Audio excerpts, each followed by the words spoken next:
Welcome to John's Jeep Garage. This video is about replacing a valve cover gasket on the passenger side of your Jeep Wrangler JK. This is the 3.6 liter. Now, this is our home garage, and the way we're going to do it is we're going to remove the battery tray, which includes the fuse box tray as well as the air intake box tray. This gives us an easier approach to that side. Now, there's other videos out there and they have the big commercial lifts and then they take the tire off and they go through the fender well, and that is a way to do it. We believe our way is better and it gives you access to all the bolts. The toughest thing on this job, which we're also going to do, is replace the PCV valve, and that's actually behind that valve cover, and we'll show you more details. Follow along and we'll wrap this up at the end. Thank you. Let's first remove the engine cover, and then I'm going to be removing my overflow coolant bottle because it has a slight crack in it and I'll be replacing it. You will not need to do this. Now we're going to take off the air intake hose with the 10 millimeter bolts. This one only had one, so I had to take one off, and then 8 millimeter will remove the worm band both on the intake manifold and in the filter housing box. Remember, you have a air temperature sensor connection that's underneath, so be careful as you lift it up.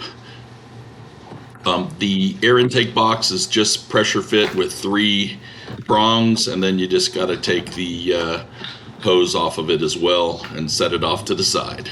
Okay, so we're going to locate the drain plug on the radiator on the passenger side front. You're going to, if you want, connect the hose so it makes less of a mess directly to your pan, and then you turn it. It's a petcock valve, but in my particular situation, mine's broken. So I have to remove the lower radiator drain hose, and since I'm doing that, I'm going to replace it at the end anyway. You need a radiator hose removal tool to help you create a little gap around the end of that hose and easier to remove. I'm making a mess, but I'm trying to get everything inside my drain plug. So I'm also got to remove it from the radiator side as well.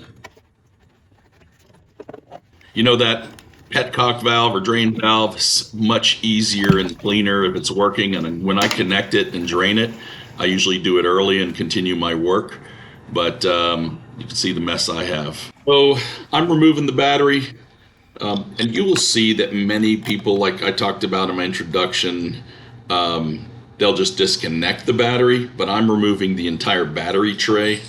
So this process, yeah, it's a little tedious, but I tell you, there's benefits for me doing it and having the access. So again, my recommendation, my opinion, is remove the battery tray. Got to take out the battery stop, and then we'll go ahead and put the battery on a charger, since this project may take a little longer for me in my home garage. Okay, let's look at what we got. So 3 bolts on the firewall, they're 10 millimeter. Almost all the bolts that are nuts we're going to remove on here is 10 millimeter. This is that vapor purge hose valve. It's just a slip-on from the top. We'll be having to disconnect that. You have your fuse box as well. There's 4 clips on there. Basically, if you just take your screwdriver and kind of press it out up towards the box, it'll lift up, and then you got to do the other side. Hold it up, because if it slips back down, it'll lock again. Now, I made a choice. Once I removed my fuse box, I just kept all of the connections on it. I did not disconnect the main lines going into the fuse box. I kind of worked around it. Yourself very carefully with all the nuts and bolts. Have places where each section that you're working on, that you're storing these in a good location.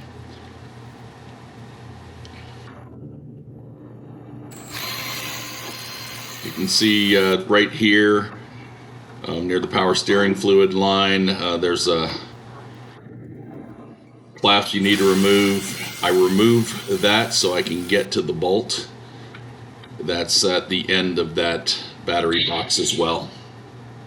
I stored everything from the battery tray in the same container. Now, let's look at the fuel vapor connections. It's just press that button and they pull out. Very simple. Just press it on the side, and then what you do, again, like I showed you, you just lift up. Now, you see that red tab? To get the electrical connection off, you just press that red tab and then it comes off, and you can set that to the side as well. I start working on the lines themselves and all the retaining clips, and I just slowly start working my way around, pulling them out of the battery tray. Remember, you're trying to remove the battery tray, so you don't want anything connected to it.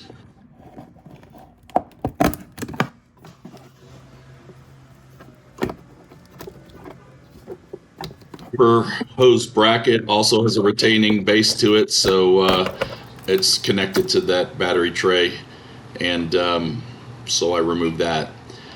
Now, you got to lift the cables up. In this video, you probably won't notice until the end that I still have something attached on the end, and that's why it's giving me a little problem, and I'll show you as we get to it. I should suggest that you disconnect the connections from the fuse box underneath. I didn't do that because I felt comfortable, but you have to be careful that you don't damage any wires or pull any of them out. Hey, since this is our Jeep, we're gonna clean the battery tray as well.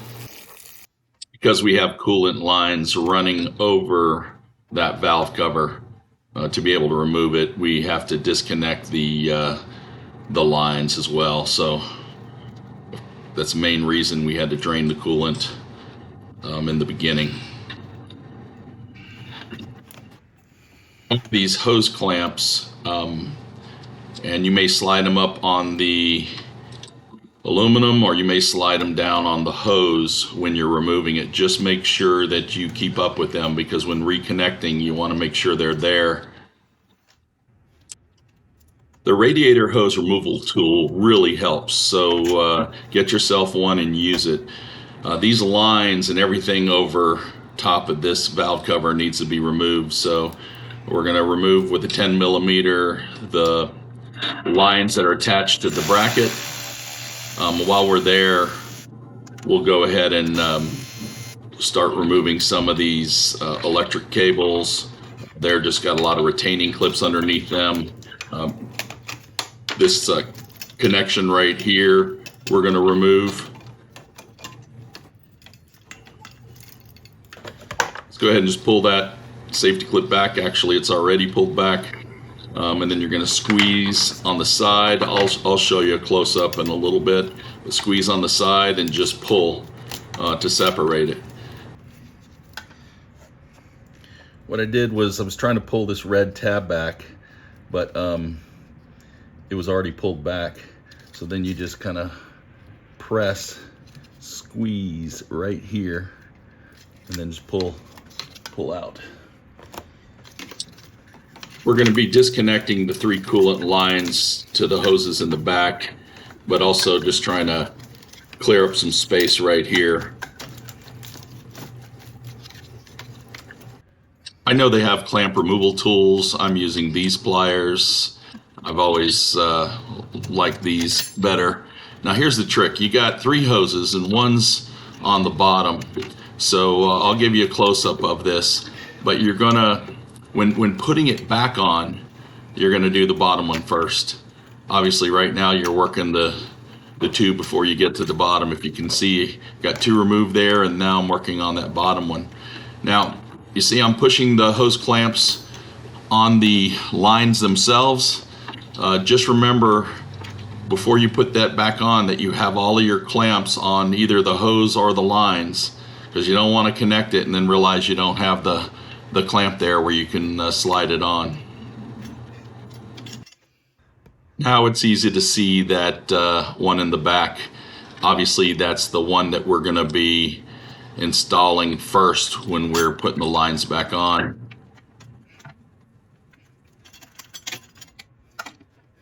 This hose removal tool really helps.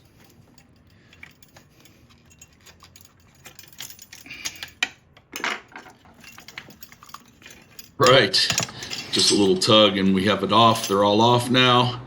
Now we can start working on the other lines, the bracket.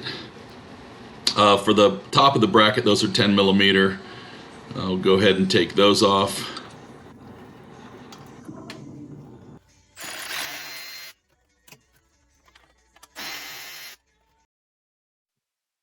Same thing on the bottom.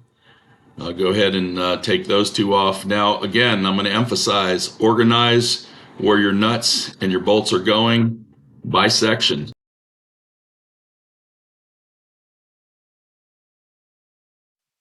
This is why this side is most challenging, because there's a lot of stuff to remove. Once we get that bracket off, we have our ignition coils, 3 of them on this side. You just depress right there. They may be, tight, but just pull out. Just press on that release tab. Go work on the other 2. All right, let's remove all 3 ignition coils. That's, again, 10 millimeter bolts. So keep them handy when you put them back on. I'm actually going to be replacing my ignition coils since I'm already this far in the job. That includes the other side, but I won't be showing that in the video. Time to clean all this loose debris up. You don't want anything falling in your valve once you open it. You really want to free up all of these cables and wires, and there's a few retaining clips that are connected to the valve cover and on the side, so do your best to kind of find those. Now this cam sensor on top, we need to remove that connection. Again, it's just press that tab and pull out.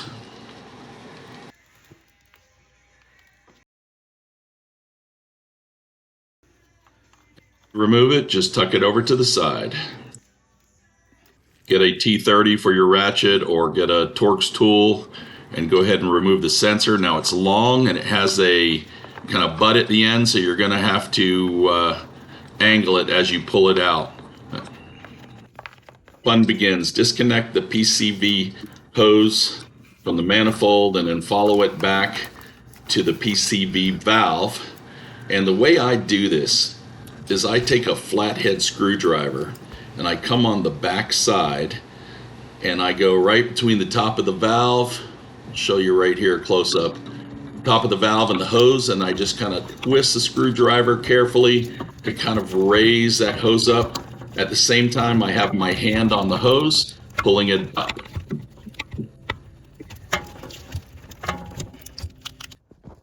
Once you get it off, go ahead and remove the hose, but this may be a time where you want to replace it. I can tell you this is the second hose I've had for this Jeep. Okay, this is the funnest part of the job. Painfully, it is not. This PCV sensor requires a small ratchet. So I have this stubby quarter stick.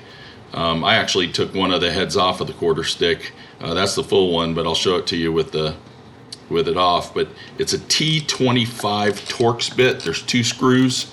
Again, this is a perfect time to replace it. And if you happen to have a mechanic's mirror or an angled mirror, I suggest get a good look at it through that mirror. But if you can see how I remove one side of the head, and then once I break it free, it's easy to use just the Torx bit itself to remove it all the way out. So there you go. Now I pull these electrical cables from the firewall, and this is why I removed the battery box, because then I'm able to get a better angle and approach. And I'm going to show you right there's where the lower Torx bolt is. So I reach my hand around and I do the same thing, one with the ratchet and then again with just the bit itself. Now we're just going to pull it out and remove it. I got big hands, but getting back there. And again, I'm replacing it with a new one. It doesn't make sense if you're going to pull it out to not replace it. On the front of the valve cover, you have two phase actuators. Remove the electrical connections, just press the tab and pull out. We're just trying to create some room for that valve cover to be lifted, so where the electrical lines still have retaining clips holding them in the front, we need to work our way around to do that. We also need to remove the power line coming into the alternator, as well as the connection. Pull the red tab out and then press the switch in. I need a screwdriver to kind of help pull this out.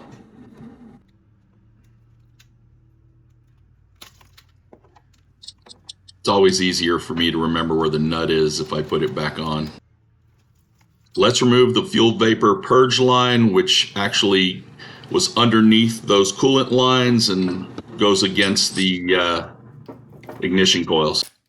Okay, with the battery box gone, it's easy to access these bolts. There's 12 total, 5 on each side, on the ends, 1 in the middle. I'm gonna also use a attachment with the universal joint for these 8mm bolts, because this one in the corner, easy to get to now, and also the universal joint helps. Okay, we want to lift up, we want to clear the wires, we want to make sure our bolts are free, and when we lift up, we're trying to lift up high enough to clear the spark plug or coil sleeves, but you have to push back slightly because the rear is connected to the PCV valve cam connection. So once you clear that, pull it out and make sure your wires are clear. Now what I'm going to do is I'm going to clear all these wires and get them out of the way so that when I'm putting it back in, it's going to be much easier.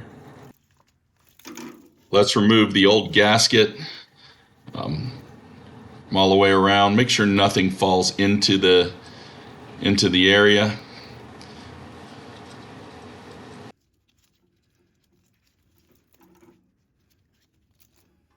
Now I want to wipe this surface clean from any debris, and then right where the cylinder head meets the timing cover, right at that joint, and you can see it, there's some old RTV, and you need to replace that with new RTV, but we're going to clean this up and scrape it off.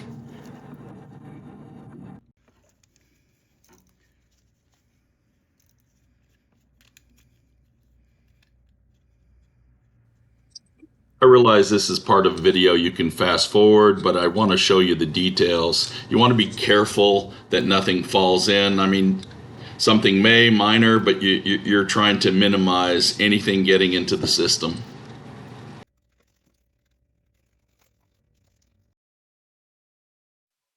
I'm going to lift these wires to create more clearance, so I'm going to disconnect my fuel injection connections as well. Just lift the red tab and then squeeze. Just going to clean this cover off. I want to get any debris and I want to get any old oil and stuff just off the edges. You're going to need a 3/4 socket and a 1 1/16 inch socket. I'll show you how I use these to help seat or remove gaskets, or a gasket removal tool.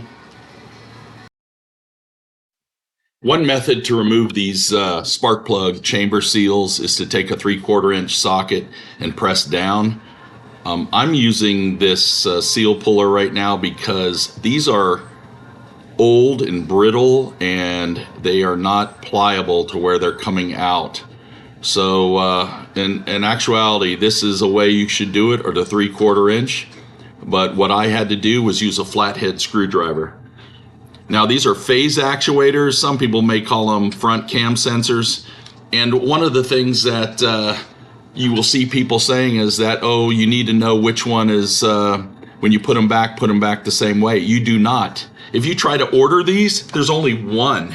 So when you order it, left or right, you're getting the same part. And if you look at the part numbers, it's the exact same. So where somebody says, keep it in the right order, that's a no. You don't have to worry about it. I'm going to replace all these seals. with new seals, but before I replace anything, I like to clean everything up. And again, I had to use a screwdriver and pliers to remove these, but this valve cover is plastic, so it can break. Oh, and this is that cam sensor on top. I'm also going to replace that gasket, but I'm going to clean up. So I'm going to replace the cam sensor seal. You can put it on the valve cover itself or on the cam sensor. In my new PCV valve box, it also came with a new gasket, so I'm putting that gasket on, and then I'll put the PCV valve away until I need it. The gasket set comes with, this is a spark plug chamber seal. Now look at how I'm positioning this. You see one end has kind of the pointed edge, and the other end has kind of the slot. The slot points to the top, so if you have it upside down, that's pointing to the bottom. And as I press it in with my fingers, I'm going to take that 1 1/16 inch socket, which is a perfect size, and then I'm just going to line it up and press to seat it on top of that chamber. And this is one of the best ways to do it, because you really want to have a good seat in there. And let me just show you kind of how it looks. And that edge is pointed up. So I do that for all three of them, and then press it in with the socket, and we are done. I'm just taking a couple Q-tips and I'm running it along inside the channel where the gasket goes, just to make sure any old oil or debris has been removed. All right, so this valve cover gasket's kind of easy. You see these blocks right here and these tabs that are kind of sit up on the top part of the gasket. There's indications on the valve cover itself that they sit into, and it's molded in the shape. So it'll go in, that's where a block fits right there, and then you'll see where the tab goes as I put this all around the gasket. Now if you get a kit, just make sure you got two of them, two gaskets in there, and one of them, that's where the tab goes right there. So the block goes in, you see the tab just kind of sits right there, and then the molded shape as we just kind of feed it all the way around.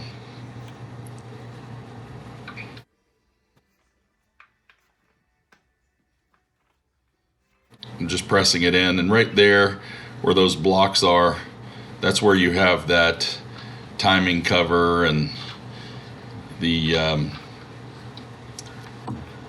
RTV that we're going to add right at that point when we reinstall it. You can see the tabs on this side of it as well. So in the kit you have the seals for the phase actuators, and again, like I said, most kits come with everything you need for two valve covers, so you'll have extras if you're only doing one side.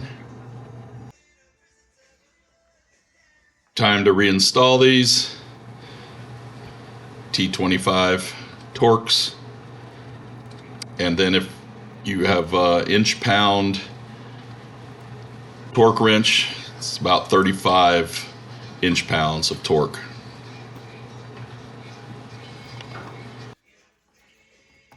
Okay, these are done. We have the seal in the valve cover, and that seal is with the PCV valve. And all of those are done, checking everything. Now we need to add some RTV at those joints, and then we'll go ahead and put the cover on.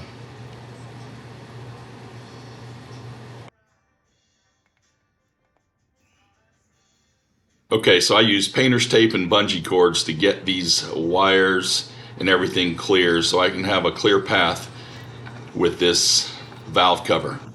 Now I have bolts that I have to keep high enough and clear.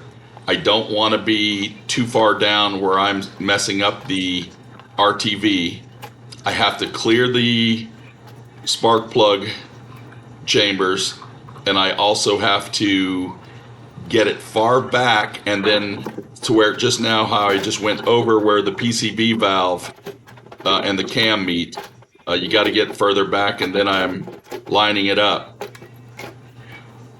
When you fully tighten any type of valve cover, you always want to start in the center, but I am hand tightening right here on the end because I don't want any movement where that RTV is. So right now I'm just snugging these down, but I'm not torquing them down. And then I'll start torquing in the center. Right there. Starting in the center and working out between 104 and 108 inch-pounds, target about 106 inch-pounds with the 8mm socket.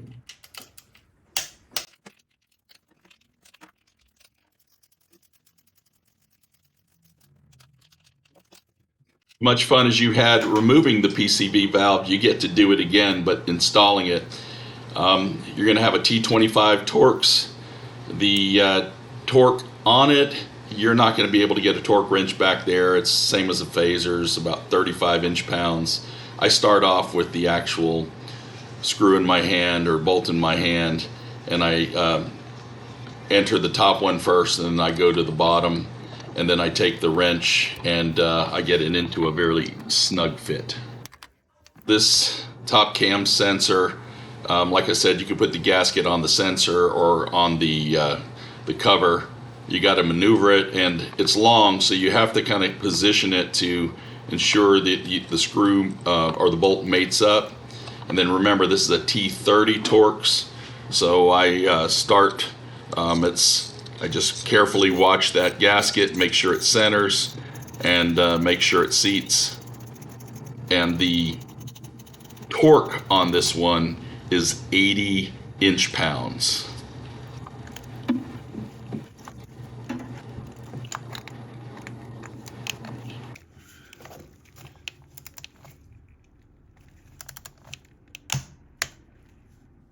Now I can go ahead and kind of take these bungee cords off and this painter tape off. And I did it just to have clear access. I should have done that when I was removing it, but it made it a lot easier for me. Now I just need to go ahead and start putting things back together. So right now that's the fuel injection.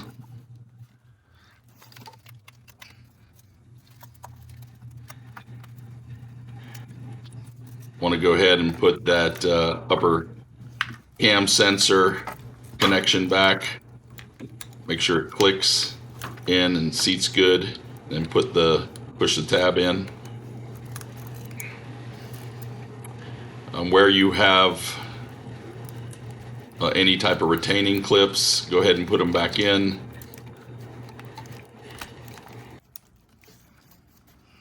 All right, so I am putting back the new ignition coils, and as I said, I'm going to do the other side, not in this video. 10mm, it's between 70 and 80 inch-pounds, always kind of target the middle, about 75. Reconnect the ignition coil connections, make sure they snap in, and then I'm going to work my way kind of around, going back to the alternator, get that in, push in the red tab, the phase actuator connections, and then for the alternator, it's just really a snug fit for me. Don't over tighten that. Now you're just getting your hoses lined up, your electrical connection closed off, and then I'm going to take this PCV hose, work it through the back as before, and I'm going to connect it to the PCV valve itself. Remember, it seats deep in there, so it's just basically getting my hand in and then really pushing it down to make sure it's secure, and then also connect it back to the manifold. Okay, so double check the flow of the line, make sure it's connected all the way through. Now start to put your retaining clips back on your cables on the back end of the firewall, and that's before you're going to be putting that battery box in. There's a ground that we removed from the engine block we need to put back. That was when we were trying to clear some space to access the back. And then the fuel vapor purge line, it needs to be positioned back. It goes underneath the coolant lines. And then we removed the oil dipstick, which is just on a little clip, just to give it some freedom so we can remove that valve cover. So we got to put that back. So we need to clear a little space right here. I even removed the connection to the ignition coil because we got to put this bracket back on. Got to make sure the hoses are on top. Don't have it pinched underneath. That PVC hose needs to come up. And then just position it. And then if you remember, the bolts are like screw-like threads. No specific torque on these.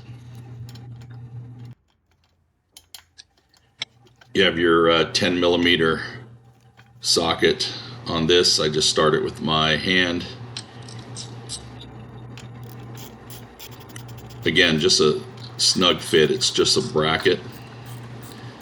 I did reconnect that ignition coil.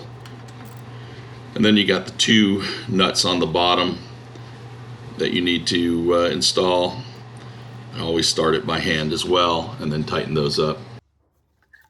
Let's get that main electrical connection together, push it in, and then slide in the red tab.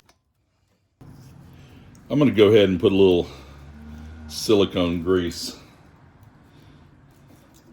on just on the edges right here to help me slide those hoses on just a little easier. Just a little dab of silicone.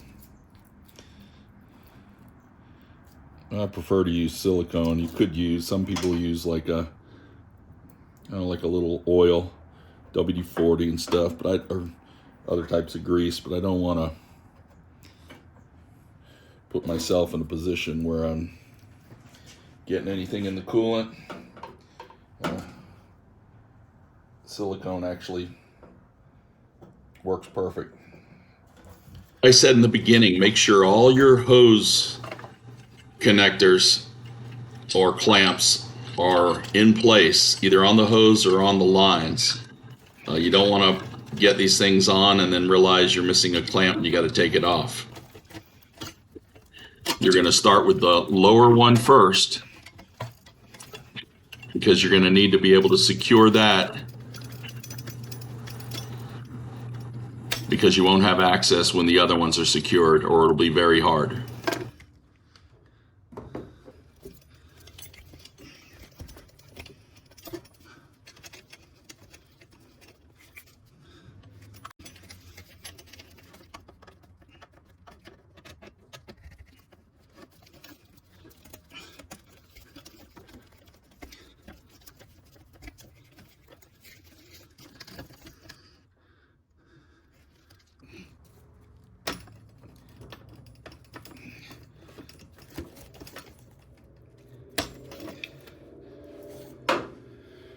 Now we got to get that fuel vapor purge line. It needs to go underneath the coolant lines. And really it just kind of, the way it lays is that it lays right up in between the bracket and the front coil.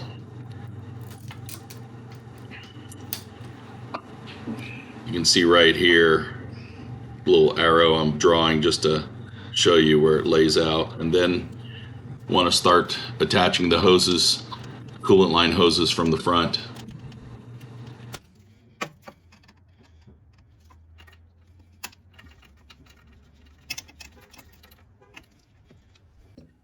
Now we need to attach the frame of the coolant line tubes back on.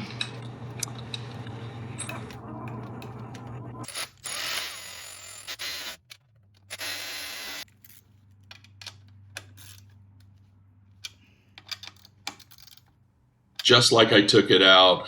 I started kind of came up and angled and down with this battery tray, held up the wires. It was hard to kind of film, but you can see where it is now, and held up the fuse box. Put the fuse box in its position and then snap it in. And I'm going to show you a close-up of the wires underneath and do a little bit further explaining. And then I just have to reposition the box so it's over all of the slots and holes.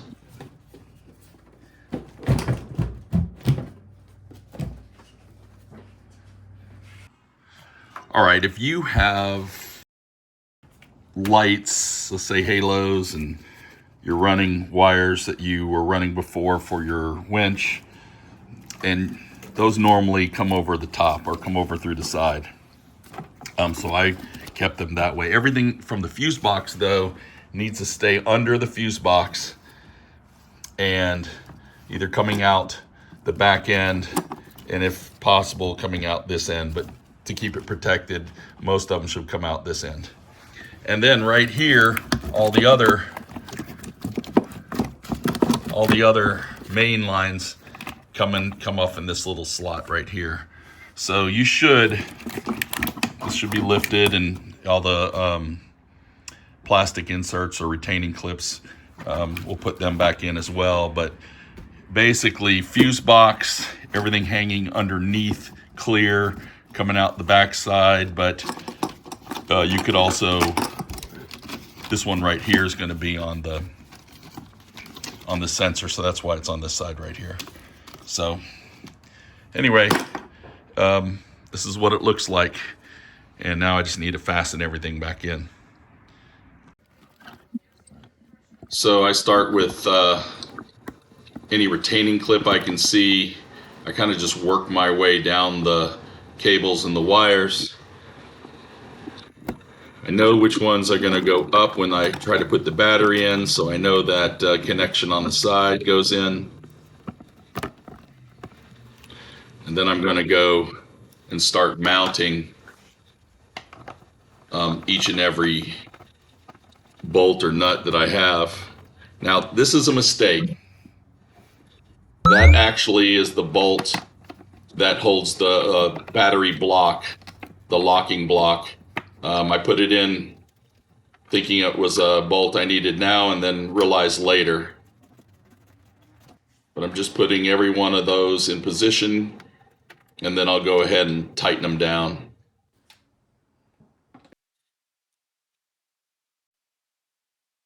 None of these are torqued. All of these are to a snug fit. This is plastic, metal underneath, so you don't want to go beyond really a nice snug fit. We removed the power steering because that line was over one of the battery box bolts. So now I'm just putting the retaining clip back in and then tightening up the top bolt. So if you remember when I started this thing, this post broke off, was broken into there. So, I mean, all I did was just put some JB weld, not the quick, but the other one, let it cure for 24 hours. Maybe it'll work, maybe it doesn't. These two were secure where it will hold it in place, but I just wanted to have the third one. So we'll see if JB weld actually works. Didn't feel like going out and buying a new air box.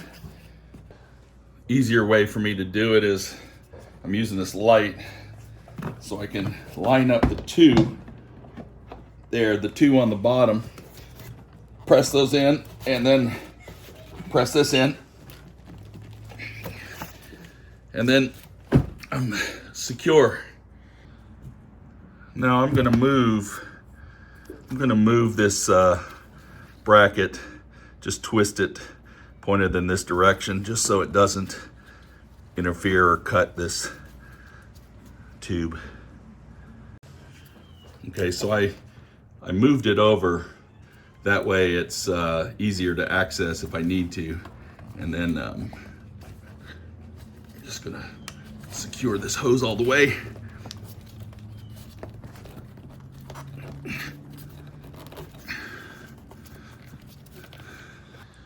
Let's try to get all these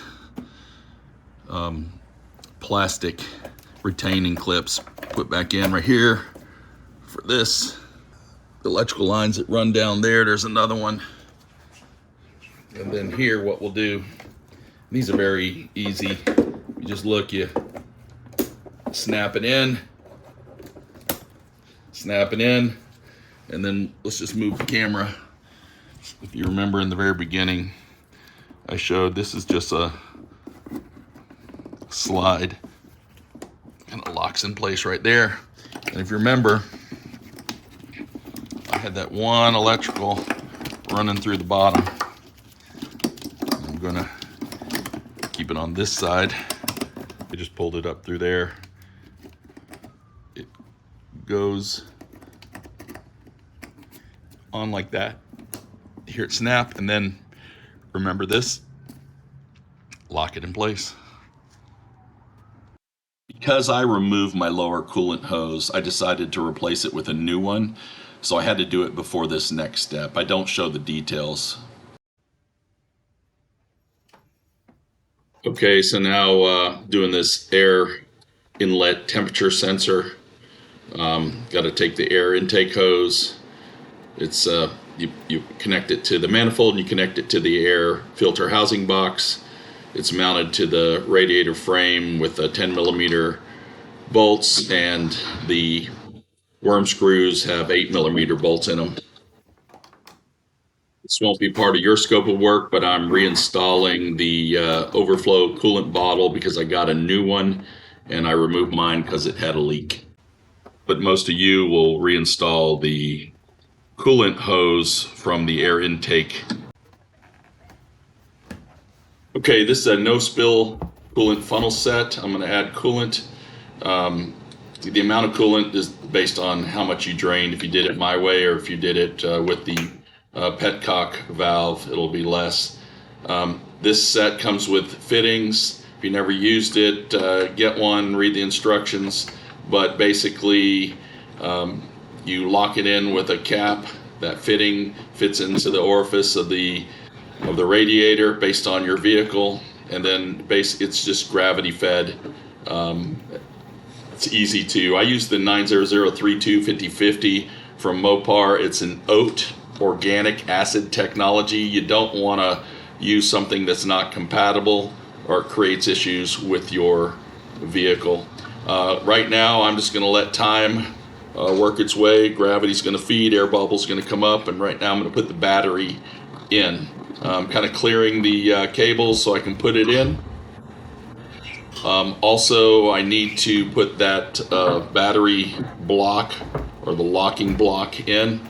Remember, that was the one that I took out in the beginning, kind of an angled front, and you put in that one hole so it secures that battery in. Use a 10mm. Secure your battery in based on your vehicle. There may be different battery terminals you're using.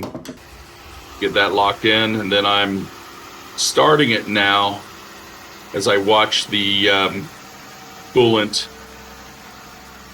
bubbles come up. Just trying to get all air pockets out, and want to make sure that I reach temperature so that thermostat opens and can let it flow. My target is somewhere around 204 to 206 degrees, and I'm going to continue to do this. As it gets too hot, the coolant will rise, so I'll turn the car off, and then I'll let it cool down and do it again. All right, that's a wrap. The part about the coolant, there's many phases of this project, but in the end, when you're adding coolant, basically you're going to need to ensure that you continue to check, monitor for leaks, but also continue to check the level, just to ensure that there's no air pockets and it hasn't dropped on you. I always check it the next morning, especially after it had a chance to cool down. Hopefully this video helped, and if it did, please like and subscribe to our channel. Thank you for watching.